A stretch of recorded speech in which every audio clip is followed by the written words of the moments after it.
Hello, my name is Amit Thakre and I am from Department of Criminology, Raksha Shakti University, Ahmedabad, Gujarat. The title of this module is Routine Activity Theory and Cybercrime. The objectives are to understand the routine activity theory, to study cybercrime in convergence of space and time, to understand the role of a motivated offender, suitable victim and capable guardians in cybercrimes. If you look at the learning outcomes, after finish reading this module, the reader shall learn about following things. Number 1, causes of cybercrime from the perspective of routine activity theory. Number 2, the significance of space and time and its convergence in cyberspace leading to cybercrime. Number 3, role of offender, victim and guardian in cybercrimes. To start with the introduction, this module aim is to understand the nuances of cybercrime from the perspective of routine activity theory. In 1979, Cohen and Felsen gave this theory by explaining opportunities for crime. According to the routine activity theory, the 3 major factors for victimization are presence of a motivated offender, availability of a suitable target, and lack of a capable guardian. Later, the researchers also found that for a crime to happen, there has to be a convergence of above mentioned 3 factors. In their initial formulation, Cohen and Felsen postulated that changes in structure of the pattern of daily activities of people in cities following World War II could explain the rise in crime that had occurred according to leading studies at that time. Their hypothesis was that postmodernity had facilitated the convergence in space and time of likely offenders with the goal of committing crime against suitable target in the absence of capable guardians. From this, they derived 2 apparently simple ideas with significant implications. First, that the opportunity for crime may depend on a configuration of distinct, though not disaggregated, elements of the aggressor of criminal. Second, a correlate of the first, that the absence of either of the first 2 elements, that is aggressor and target, or the presence of the third, which is capable guardian, would be sufficient in itself to prevent a potential criminal event. Cohen and Felsen in 1979 tested their explanation for changes in crime trends through empirical evaluation of their principal postulates. In order to confirm that the dispersion of activities away from home and the family could increase the possibility of becoming a suitable target and diminish the presence of a capable guardian, to confirm that the suitability of targets influenced predatory contacts and that solitary life away from the family environment could raise victimization rates. And finally, to try to verify that the rise in crime was related to changes in structure of daily activities in American life. They turned to various studies that provided sufficient empirical support to confirm their hypothesis.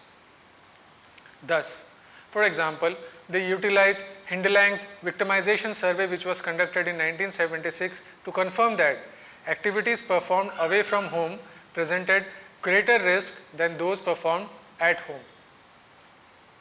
They also defined the household activity ratio, which provided an estimation of the proportion of American households most exposed to risks of personal or property victimization. The absence of any of the above 3 factors would amount to the prevention of crime. In addition to Cohen and Felsen's 3 factors for crime causation, other criminologists argued that crime may also happen due to routine activities followed by individuals involved in the crime. The researchers then linked these daily activities with the type of interrelationships in the society. The study of cybercrimes, which is offenses that involve and depend on the use of new communication technologies for their commission, is now established area of criminological research. Over the past 2 decades, there has emerged a substantial body of scholarship that addresses a wide range of online offenses, including computer hacking, the distribution of malicious software, software and media piracy, fraud, stalking, bullying, the distribution of obscene and hateful representations, and sexual victimization of both adult and children. One of the most intriguing issues facing cybercrime scholarship relates to the efficacy or otherwise of established criminological theories in understanding or explaining patterns of online offending and victimization. This question turns on whether, if, or to what extent theoretical concepts developed in relation to terrestrial world can be legitimately applied to a supposedly novel virtual environment. The greater part of such discussion has focused on situational theories of crime. In particular, the routine activity theory developed by Cohen and Felsen.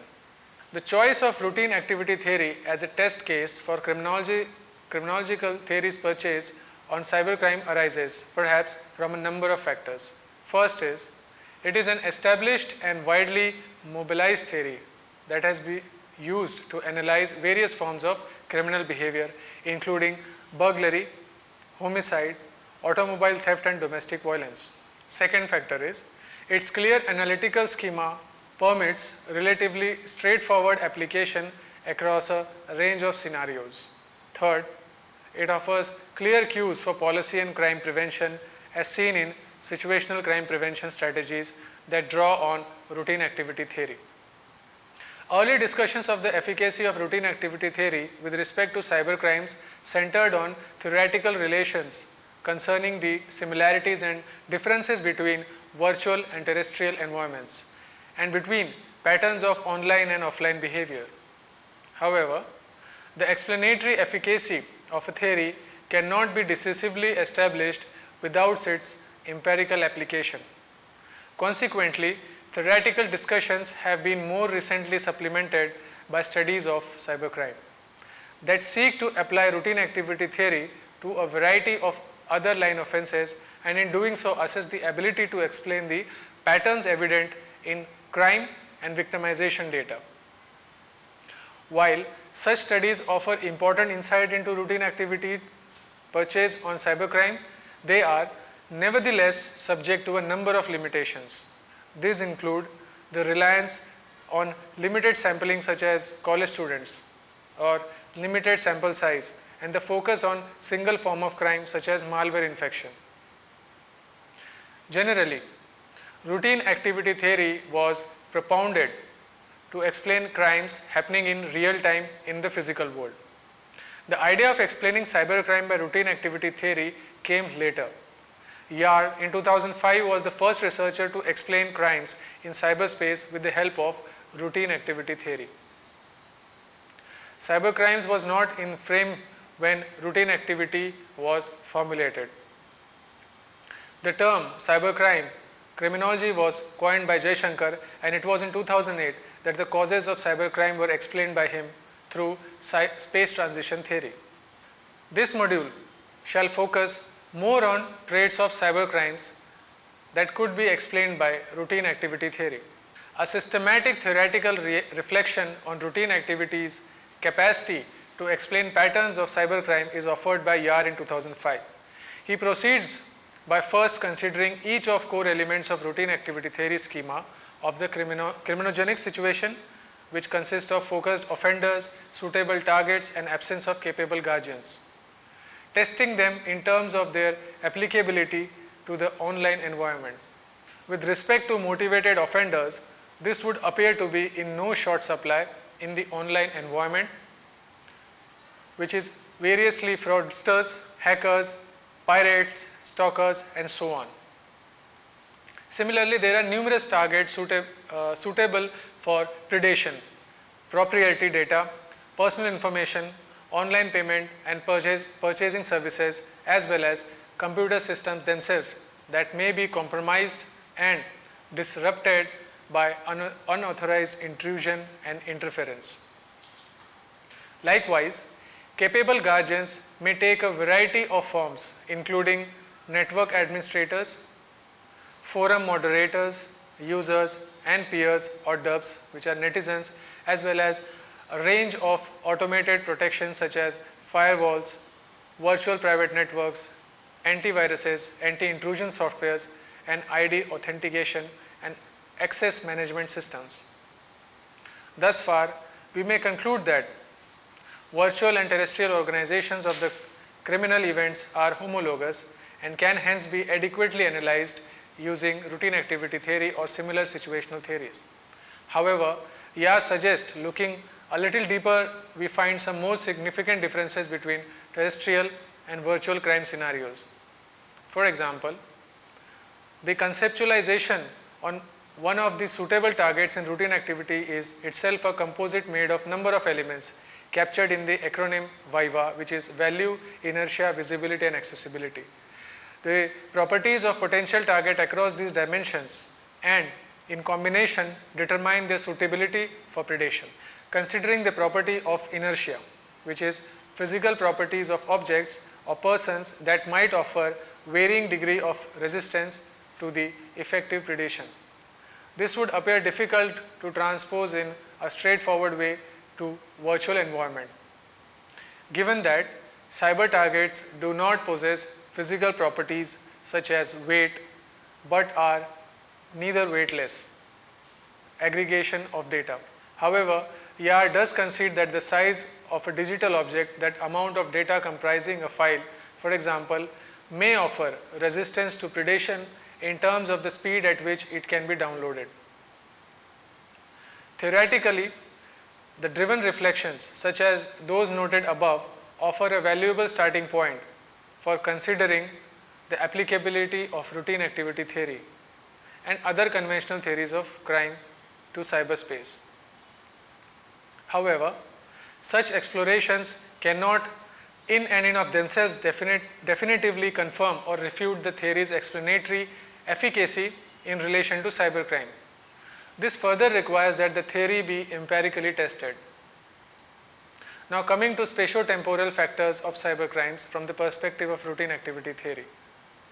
Cohen and Felsen explained the convergence of sociological factors in a spatio-temporal structure that may lead to antisocial behavior from a person with criminal dispositions. The emphasis of routine activity theory was also in daily activities of individuals that may instigate a motivated offender to act in absence of a guardian. This proposition proved true for explaining causes behind property crimes. Here the link is to be made between routine activity theory and crimes in cyberspace. When it comes to spatial factors, there is a stark difference between physical and cyberspace. Unlike physical world, the virtual world has no limitation of distance, location or proximity between individuals interacting in cyberspace. Cyberspace is dimensionless with unlimited possibilities to extend venturing in it for as much as time possible.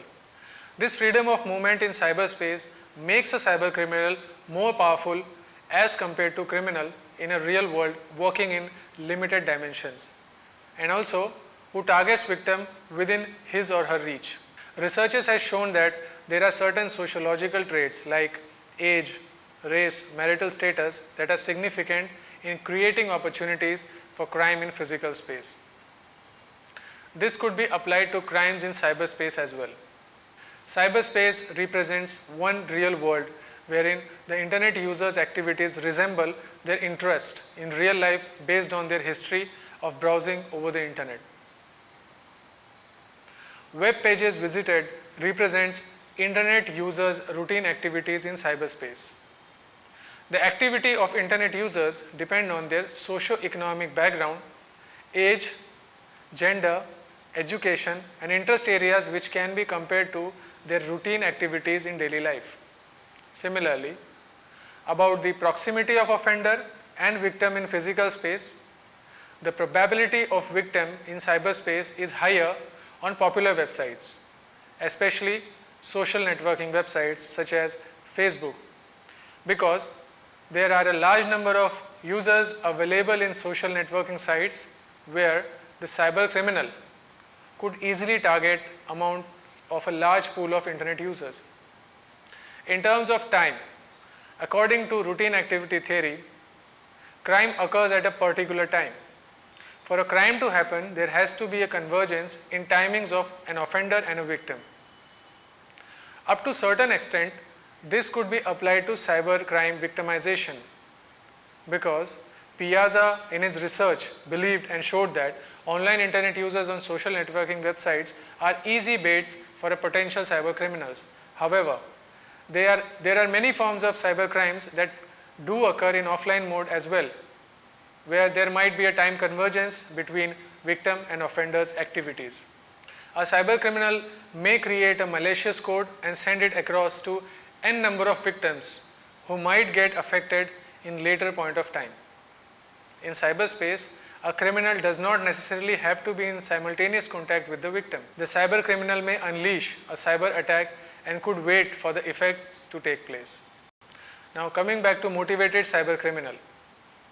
As per the routine activity theory, there shall always be an adequate number of resources in society for motivated criminal to commit crimes. This goes same for the presence of a large number of motivated offenders in cyberspace.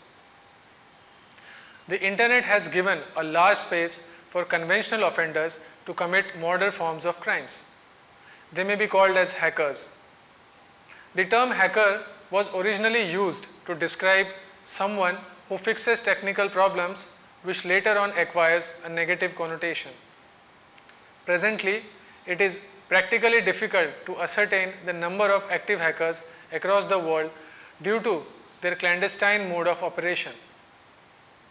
Moreover, Holt argues that hackers are actively engaged in cyber terrorism, human and drug trafficking via cyberspace and organized crimes. This means that cyber criminals have acquired a more dangerous role in the 21st century. Hofer and Straub performed a research to understand the motivation behind criminals in cyberspace, and they found that majority of cyber criminal attack for personal gains, just for fun, or causing damage to organization through malicious code and to steal information.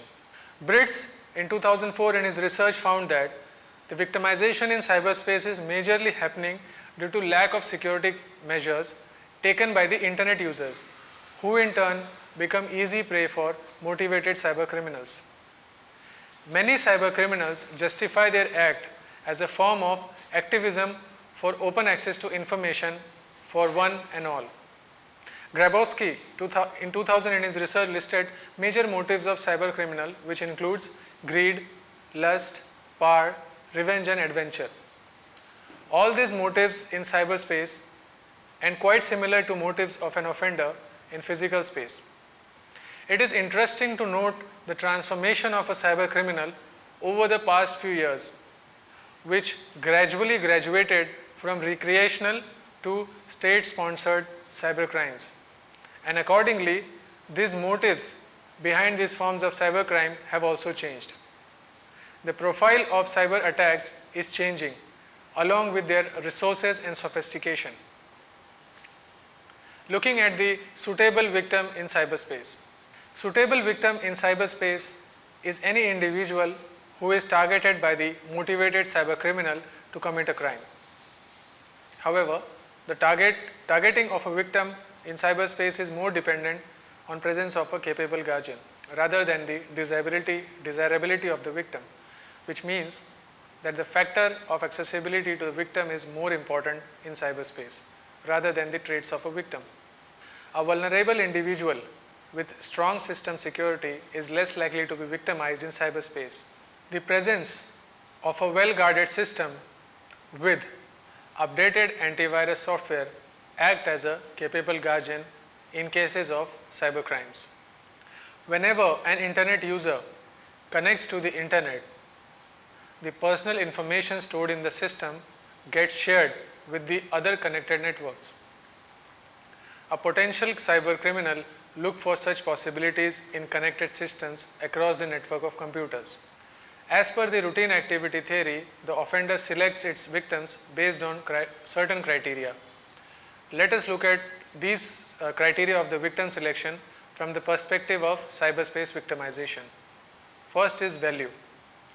It is difficult to find the motive of cybercriminal in targeting their victims in cyberspace based on the victim's value, because not all cybercriminal target valuable victims.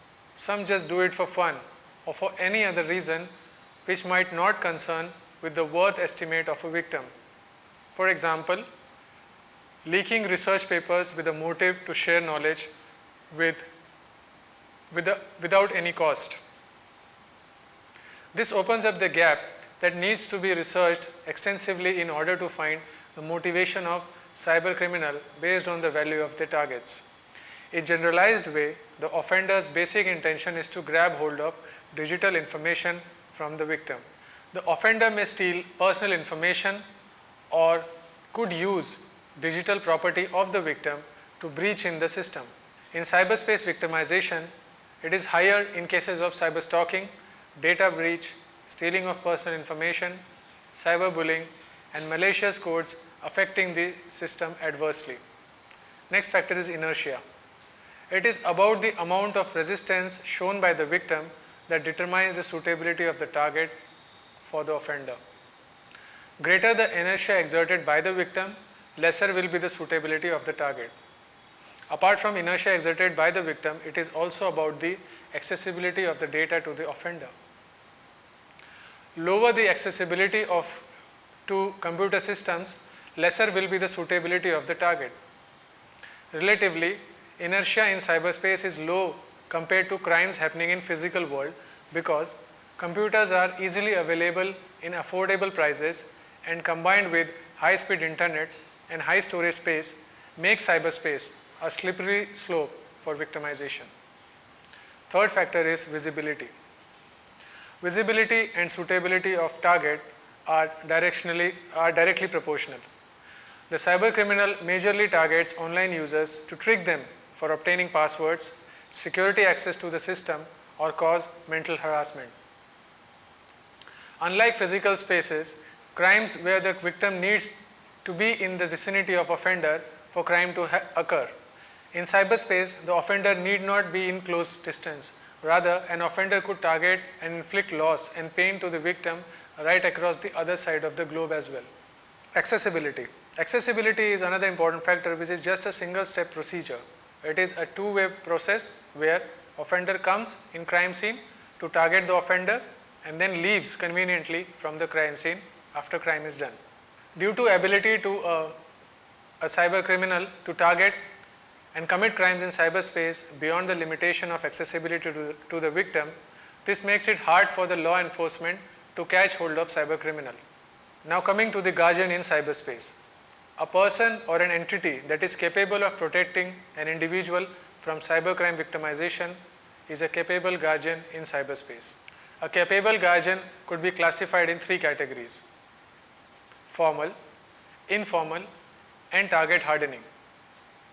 Law enforcement is an ideal example of a formal social control in cyberspace. Tyran in 2000 discussed about limitation of law enforcement in dealing with cybercrimes. Unlike conventional crimes, which are solved with the help of actual physical evidence, it is difficult for cops to comprehend criminals in cyberspace with loss or no footprints left behind. The lack of expertise from law enforcement tend to demotivate the victims also to report the matter to police. This may further generate lack of confidence and trust in enforcement and would reduce reporting behavior of victims of cybercrimes. This emphasizes the need for training police on dealing with advanced forms of cybercrime, because processing of digital evidence requires special skills. The cyber cops needs to be a step ahead and catch hold of even those cyber criminal who uses advanced software to conceal their true identity and addresses. Informal social control involves family, peer groups, community, and schools, who also have an important role in guarding vulnerable citizens from cyber victimization. In cyberspace, the informal social control would come from network administrators. Research shows that overall, the impact of informal social control in preventing cybercrime is not effective. This could be due to lack of accountability factor. The informal social control involves issues that are morally driven, such as self-regulation and proper conduct while accessing the internet, monitoring the group activities in social media websites. Hence, both the formal and informal system could not have major preventive impact over cybercrimes. The third and interesting aspect of guardianship in cyberspace is target hardening. The process of target hardening in cyberspace involves various means to improve computer security.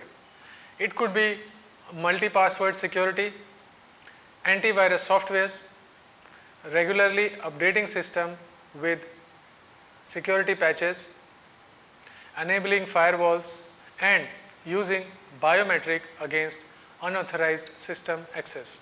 This shows that there is a strong possibility of protecting the system with target hardening. But for effective and more comprehensive outcome, it needs to be coupled with formal and informal types of social controls which are discussed earlier in this module. To conclude this module, a number of cybercrime scholars over the years have made use of routine activity theory to explain various forms of criminality happening on the internet or form of cybercrimes happening in cyberspace. In cybercrimes, academic circle has used this theory to largely apply to provide a picture of cybercrime at a macro level and to explain victimization patterns moving towards micro level. The pragmatic conceptualization has been widely accepted and dogmatically adopted, although some have questioned its validity.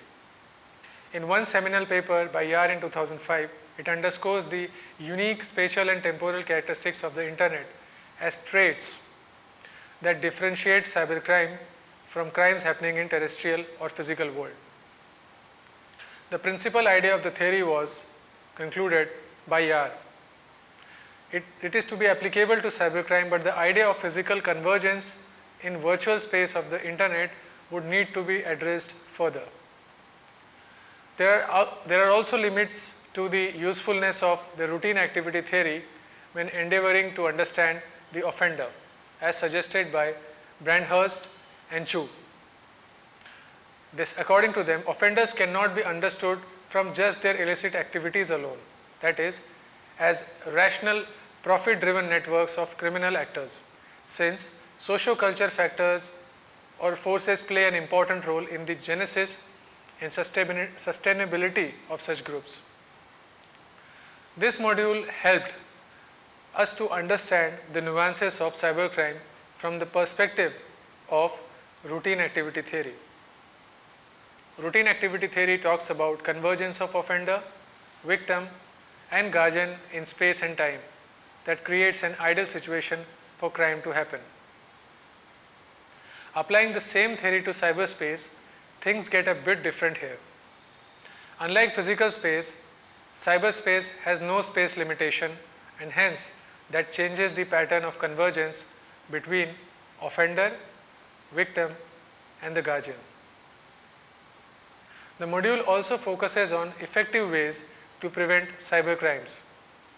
And it was found that target hardening was the most effective, but it could further be improvised if formal and informal social control mechanisms are also brought into the picture. The discourse of this module also suggests the need for taking up more researches to understand the motives of cybercriminals or gauge the approximate number of cybercriminals active in cyberspace at a given time. This form of quantification would certainly help to implement the various postulates of routine activity theory in detecting and preventing cybercrimes effectively. Thank you for watching.